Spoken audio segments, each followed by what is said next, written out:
Olá, curiosos e curiosas, sejam bem-vindos a mais um caso aqui do canal Bastidores Ocultos. Eu espero que vocês estejam bem. Já peço a vocês que, se vocês gostarem desse caso, curta e se inscreva no canal, vai ajudar bastante. E não esquece de comentar pra mim no final do vídeo o que você achou desse vídeo, desse caso. E o caso de hoje é para fazer a gente se questionar de até onde a maldade humana pode ir, movida por amor, por raiva, por ciúme. Então hoje nós vamos falar de um crime que chocou a Espanha. Essa é a história da Rosa Peral, uma policial que trocou a lei pelo crime. Rosa Maria Peral nasceu no início dos anos 80. Não se sabe ao certo a data de nascimento dela, mas especula-se que ela deve ter lá por cerca de seus 40 anos de idade. Ela nasceu na cidade de Barcelona, que fica na região de Catalunha, na Espanha. Ela cresceu com pais muito atenciosos e presentes, e aos 16 anos de idade ela conheceu o Rubem Cabot, uma boate em que ele trabalhava. Os dois começaram a conversar e acabaram marcando de sair. Rapidamente, os dois se envolveram em uma relação amorosa. O relacionamento dos dois durou bastante tempo, porém, segundo a Rosa, era uma relação muito tóxica. Então, depois ela foi descrever o Rubem como uma pessoa muito controladora e muito ciumenta. De acordo com as amigas da Rosa, ela gostava muito de flertar e de conhecer novos homens. Aos 22 anos de idade, a Rosa trabalhava como dançarina em uma boate muito famosa em Barcelona. Porém, ela decidiu mudar a trajetória de vida dela, então ela não queria mais ser dançarina, ela queria ingressar em outra coisa na vida dela. O plano era começar uma faculdade de medicina veterinária. Porém, a Rosa não obteve nota suficiente para poder ingressar no curso. E o Rubem, o ainda namorado dela, nessa época ele sugeriu que os dois tentassem passar para a Guarda Urbana de Barcelona. E foi o que eles fizeram. Eles fizeram a prova juntos no mesmo ano. Porém, o Rubem acabou não passando, então ele deu continuidade ao curso de Engenharia de Informática e a Rosa ingressou na polícia e o Rubem só iria poder tentar novamente fazer essa prova para entrar para a polícia depois de 2 anos. Porém, nesse meio tempo, ele acabou entrando para outra força policial, que seria conhecida como Moços de Esquadra. Em 2008, ainda namorando com Rubem, a Rosa teve um caso com o subinspetor Oscar da polícia na época. Esse relacionamento dos dois teve uma curta duração, porém, quando a Rosa terminou com ele, ele não aceitou, então ele invadiu o e-mail dela, mandou uma foto íntima dela junto com uma mensagem que difamava ela para os outros funcionários da guarda. Segundo a Rosa, ela se sentiu muito humilhada e, posteriormente, ela denunciou esse inspetor, que nega até hoje que as fotos tenham sido tiradas e enviadas por ele. O caso seguiu em aberto em processo judicial e as pessoas achavam que a própria Rosa teria sido a responsável por encaminhar essa foto para o e-mail dos seus colegas de trabalho. O caso ficou conhecido como pornô-vingança, que é um termo usado quando, após o término de uma relação, um dos indivíduos vaza fotos íntimas do outro. Segundo a Rosa, a relação dela com o Rubem ficou pior depois dessa polêmica que ela foi envolvida. Ambos continuaram vivendo juntos como um casal, porém as brigas entre eles ficaram cada vez mais intensas. Apesar disso, em 2010 a Rosa deu à luz a primeira filha do casal e em 2012 ela deu à luz a segunda filha deles. Ainda em 2012, no mesmo ano em que a Rosa deu à luz a sua segunda filha, ela conheceu Albert Lopes, um de seus colegas da Guarda Urbana de Barcelona, e o Albert viria a se tornar mais um dos casos extraconjugais que a Rosa tinha durante o relacionamento dela com Rubem, e uma peça de grande destaque no quebra-cabeça que estava por vir a seguir. Em 2013, a Rosa e o Rubem se casaram mesmo com as brigas que estavam acontecendo entre eles. Nesse mesmo período, a Rosa já estava se envolvendo com o Albert e ela dizia que com ele ela se sentia ouvida e que ela gostava da companhia dele. 4 anos se passaram e os dois ainda mantinham seu caso extraconjugal. Eles eram muito amigos, muito próximos e eles estavam trabalhando juntos como parceiros na época. Segundo a Rosa, ela não tinha a intenção de prolongar o caso deles, então era tudo muito momentâneo para ela. A qualquer momento ela poderia simplesmente se desligar dessa relação. Porém, na visão dela, parece que com Albert era muito diferente. Então parecia que para ele tinha expectativas muito diferentes para a relação dos dois. Em 2016, depois do casamento ter durado 3 anos, a Rosa e o Rubem decidem se separar. A Rosa não queria dividir a guarda das filhas dela com o Rubem, Porém, a justiça decretou que a guarda ficaria compartilhada entre os pais e que o Ruben deveria continuar arcando com os gastos escolares das meninas. Depois que os dois passaram no concurso para guarda, eles decidiram juntos comprar uma casa para poder morar. Porém, essa casa não estava quitada ainda, então, durante o divórcio, o Ruben quis parar de pagar as dívidas da casa, as parcelas, mas ele foi obrigado a continuar pagando e o Ruben alegou que ele não queria continuar pagando uma casa em que outro homem iria morar. Tudo indicava que após o término do relacionamento da Rosa e do Ruben, ela e o Albert iriam assumir a relação dos dois. Porém, não foi isso que aconteceu. Cerca de 6 meses depois do divórcio da Rosa, ela conversou com as amigas dela que ela já estava namorando e o que deixou todo mundo chocado foi saber que se tratava de uma terceira pessoa e não do Albert, como todo mundo estava esperando. O Albert, segundo a Rosa, gostava muito dela, porém ele não queria casar e ele não queria ter filhos. Como eu falei, a Rosa já tinha 2 filhas, então para ela a relação dos dois não poderia dar certo. Já essa terceira pessoa se parecia mais com ela e compartilhava dos mesmos gostos. Pedro Rodrigues, um outro agente da polícia de Barcelona que trabalhou com a Rosa algumas vezes e se mostrou um homem muito atencioso e gentil, queria casar e construir uma família. Para a Rosa, eles tinham muitas coisas em comum. O Pedro também havia passado por um divórcio, ele também tinha um filho com a ex-esposa dele, então ela conseguiu enxergar a realidade dela nele e ela conseguiu colocar as ambições que ela tinha, né? Construir uma família, se casar. Eles saíram juntos algumas vezes para andar de moto e logo eles começaram um relacionamento que seria muito sigiloso. De acordo com a Rosa, o próprio Albert não fazia ideia de que ela e o Pedro estavam juntos. Nesse novo relacionamento, a Rosa disse que tudo aconteceu muito rápido, as coisas foram muito intensas, então ela acabou se afastando do Albert. Ela não deu nenhuma explicação para ele que dissesse por que ela estava se afastando dele dessa forma. E o relacionamento dos dois acabou esfriando e eles continuaram sendo somente amigos. Em poucos meses de namoro, a Rosa e o Pedro já estavam morando juntos na casa dela e ela dizia que ele era muito carinhoso e muito atencioso também com as filhas dela. Eles viajavam juntos com a família dela e na maior parte do tempo eles se davam bem. Porém, o Pedro começou a sentir muitos ciúmes da Rosa. No fim de 2016, a Rosa conversava com 2 homens. Essas conversas foram recuperadas através do WhatsApp dela. Ela começou a trocar mensagens românticas com o vizinho dela, um homem chamado Manuel. E uma pessoa que já era antiga na vida dela voltou a ganhar espaço novamente. Ela e o Albert reataram o relacionamento amoroso dos dois, porém o Albert continuou sem saber do Pedro e o Pedro também não fazia ideia das traições. A Rosa contava para as amigas dela que ela e o Pedro brigavam muito e que todos os dias eles discutiam. Porém, depois ela retirou essas afirmações, então ela disse que eles não discutiam com tanta frequência e que eram brigas normais, como todo casal tinha. Em janeiro de 2017, de acordo com os registros encontrados no WhatsApp da Rosa, ela e o Albert ainda se encontraram e a Rosa acabou levando o Albert para casa dela. E quando o Albert estava lá, ele viu o Pedro chegando na casa da Rosa, então naquele momento ele ficou sabendo que o Pedro morava ali. Isso deixou ele muito irritado. O Pedro chegou a ver o Albert ali, mas para ele, a Rosa estava apenas tendo uma discussão com um colega de trabalho, então ele não viu o problema. Ele entrou para dentro de casa, deixando os dois sozinhos no quintal. No dia 29 de janeiro do ano seguinte, o Albert mandou um e-mail para Rosa e nesse e-mail ele xingava ela. Ele dizia que antes daquilo tudo ele estava disposto a largar tudo por ela. Nesse e-mail, o Albert também chegou a ameaçar tanto a Rosa quanto o Pedro. Um trecho da mensagem que ele mandou nesse e-mail dizia: "Você não sabe o que me fez passar, eu te odeio". Em sua defesa, o Albert disse que ele só mandou esse e-mail depois dele receber 77 e-mails da Rosa, em que ela pedia para voltar com ele. A Rosa, por sua vez, negou ter enviado esses e-mails. Na versão da Rosa, ela estava com muito medo da ameaça que o Albert havia feito para ela e para o Pedro.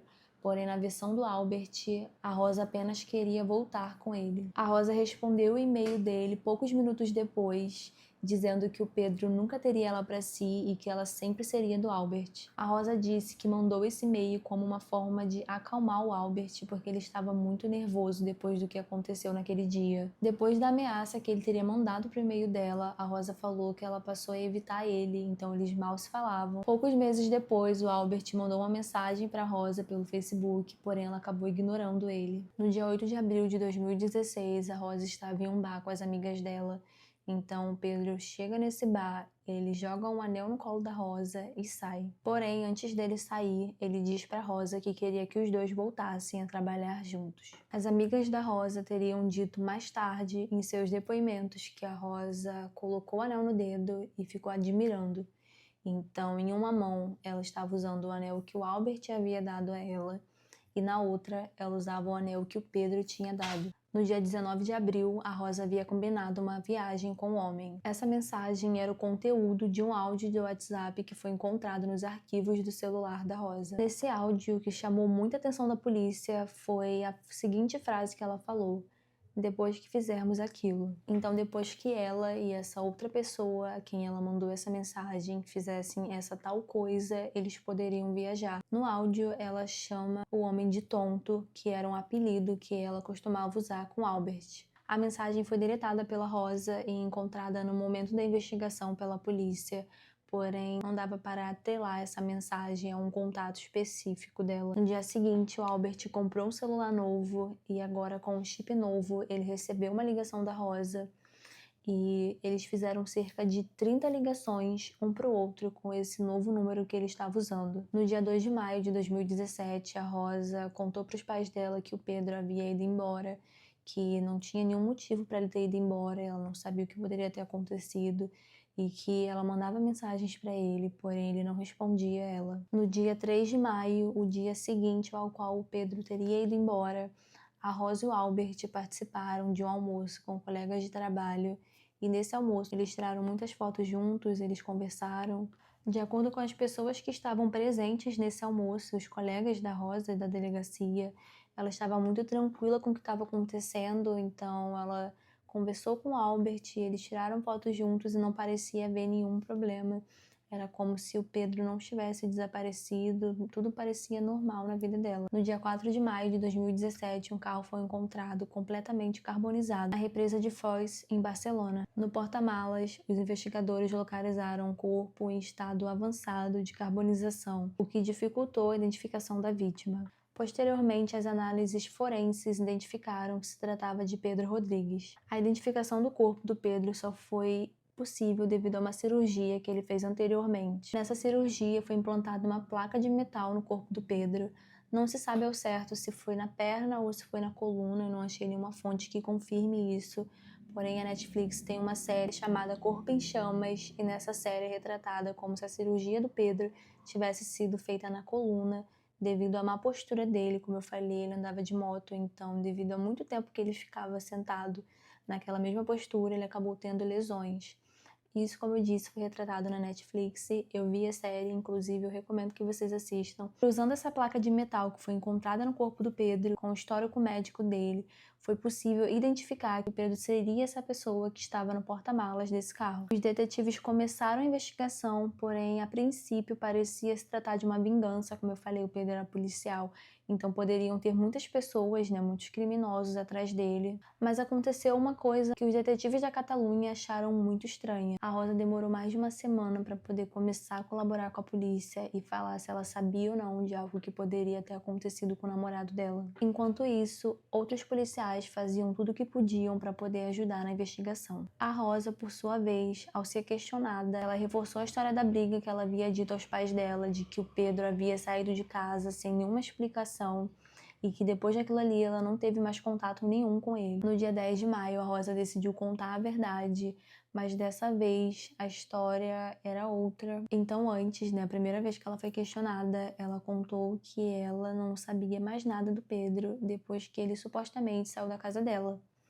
Porém, dessa vez, ela contou que o Albert era o responsável pela morte dele. Nessa nova versão, a Rosa disse que o Albert estava obcecado por ela, então ela contou à polícia que quando ela chegou em casa com o Pedro e com as filhas dela por volta das 9h37 da noite, depois de um passeio com os pais dela, o Albert começou a mandar muitas mensagens para ela pedindo para que ela se encontrasse com ele E nesse momento, ela liga pro Albert e eles passam cerca de 4 minutos falando ao telefone. E nessa ligação, a Rosa disse que só pediu para que ele parasse de incomodar ela. 10 minutos depois desse telefonema dos dois, o Albert ativa esse telefone que ele havia comprado com um novo chip. E os sinais da torre mostram depois que esse celular foi ativado próximo à casa da Rosa. Então, o Albert faz uma ligação para ela e ela acaba não atendendo. Poucos minutos depois, a Rosa vai até o quintal de casa e lá ela encontra o Albert pulando o muro da casa dela, segurando um pedaço de pau numa mão e com uma pistola na cintura dele. Ela disse que o Albert mandou ela ir pro andar de cima da casa dela. Esse andar tinha uma porta que limitava o acesso ao andar de baixo, então ela conseguia se trancar lá em cima.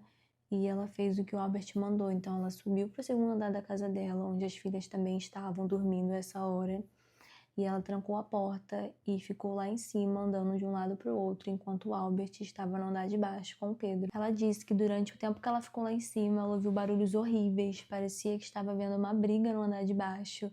E quando o barulho cessou, o Albert apareceu do outro lado da porta e ele pediu para que ela saísse. Ela abriu a porta, obedecendo o que o Albert havia mandado ela fazer, e ele mandou que ela entrasse no carro do Pedro junto com ele.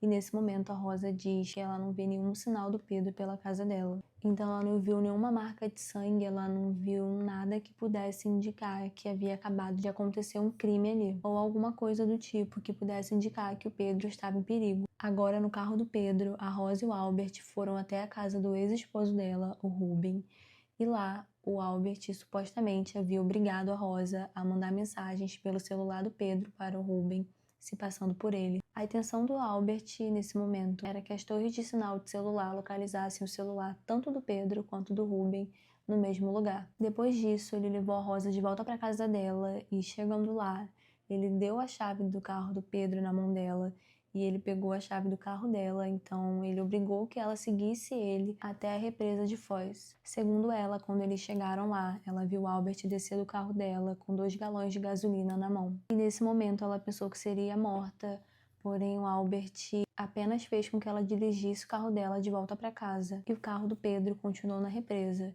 Chegando na casa dela, o Albert devolveu o celular do Pedro e ele ameaçou.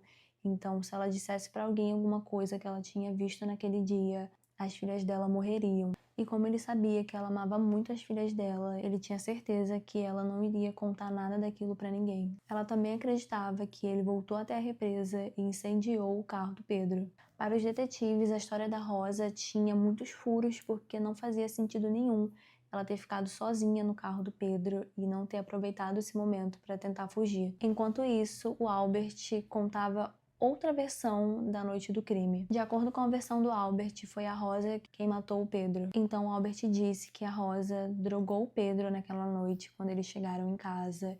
E enquanto ele dormia em sono profundo, a Rosa ligou pro Albert e pediu ajuda para ele, para poder colocar o corpo do Pedro no porta-malas do carro dele e depois incendiar o carro dele. O motivo era simples. A Rosa queria vingança do Pedro porque ele era um namorado tóxico. Segundo ele, a Rosa premeditou o crime e durante esses momentos em que ela falava as coisas que ela queria fazer com o Pedro, ela ainda assim mandava mensagens românticas para ele. Porém, para os detetives, ficou claro que os dois haviam planejado juntos esse crime. A acusação usava o argumento de que a Rosa havia drogado o Pedro quando eles chegaram em casa e em seguida ela ligou para o Albert como um indicativo de que eles poderiam dar continuidade ao plano. O Albert ajudou a Rosa a colocar o corpo do Pedro no porta-malas e a atitude que eles tomaram de ir até a casa do Ruben era uma forma de tentar incriminá-lo. Desse jeito, a Rosa estaria se livrando tanto do Pedro, que era descrito como um namorado ciumento e possessivo, quanto do ex-companheiro, que era a pessoa com quem ela disputava a guarda das filhas. No dia 14 de maio de 2017, a Rosa e o Albert foram presos e acusados pelo assassinato do Pedro. O julgamento começou em fevereiro de 2020 e entre as evidências reunidas para o caso tiveram depoimentos de conhecidos da Rosa, mensagens, ligações de seu celular e o histórico dos relacionamentos que ela teve. Então todo o seu histórico de infidelidade foi exposto no tribunal. Tanto a Rosa quanto o Albert testemunharam a favor de si mesmos. Foram revelados alguns detalhes do passado da Rosa e do Albert, como uma vez em agosto de 2014, em que um vendedor ambulante caiu em um buraco e morreu, enquanto a Rosa e o Albert faziam uma ronda próximo ao local. Nesse mesmo período, Albert tinha sido acusado de ter agredido um vendedor ambulante, porém, por falta de provas, o caso acabou sendo arquivado. No dia 25 de março de 2020, a Rosa e o Albert foram declarados culpados pelo assassinato de Pedro Rodrigues. A Rosa foi condenada a 25 anos de prisão e o Albert a 20 anos. Depois desses anos cumpridos, os dois vão precisar cumprir mais 10 anos em liberdade condicional e cada um deles precisa pagar 800 mil euros para a família do Pedro. Gente, o caso acaba aqui. Eu espero que você tenha gostado desse vídeo. Se você gostou, não esquece de curtir e se inscrever no canal, vai ajudar bastante. Deixa pra mim aqui embaixo o que você achou desse caso. Se você gostou, não esquece de assistir a série Corpo em Chamas da Netflix. Eu tenho certeza que você vai gostar também. E obrigada, gente. Até o próximo caso. Eu espero que vocês fiquem bem. Então, beijos e até o próximo.